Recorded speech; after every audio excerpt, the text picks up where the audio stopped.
And thank God that we at least have one branch of government that has decided not to abdicate their duties and has decided that there are things such as, impoundment. And so when Congress does make a decision or does sign something into law or has been signed into law by a president, that you can't just bring in your good little friend who helped you get elected to the tune of $300 billion or $300 million and say, hey, guy, you get to do whatever you want to, despite what these duly elected people have done. But I digress. But I am going to get back to Elon, because Elon is looming over every single DOGE hearing. You know why? Because that's supposedly what Elon was heading up. But now they don't want to talk about Elon, because Elon now is a little upset. There's a family spat that's obviously going on, and it is going to play out, it seems like, all over Twitter. But nevertheless, let's talk about some of the things that we should be talking about. And you know what? Every time I come in here, I really do wonder, what is the point?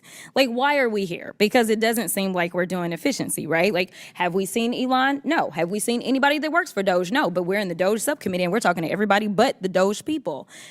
So to hear the comments about Stacey Abrams, it really got me going. And a lot of times when we come into this hearing room, it's all about politics.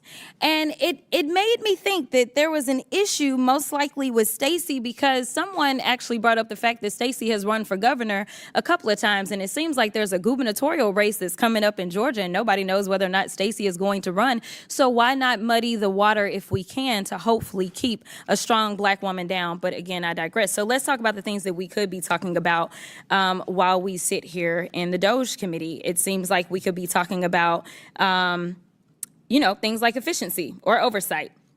When announcing this hearing, the chairwoman stated the DOGE subcommittee would, quote, continue bringing long overdue transparency and accountability to those who abuse tax dollars. But so far this Congress, Republicans have focused their oversight responsibilities on things like defunding Big Bird, as well as attacking, of course, trans kids, because they're really the big threat that we have. We could be talking about how the Trump administration is ignoring these court orders, supporting American citizens, or targeting members of Congress for prosecution, or how Trump signed an order deregulating the cryptocurrency industry just as his family launched a digital currency. We could be having a hearing on how Trump fired members of the National Labor Relations Board for bringing a suit against Elon Musk, or how the Trump administration dismantled the Office of the Federal Contract Compliance while the office was investigating Tesla for alleged racial harassment.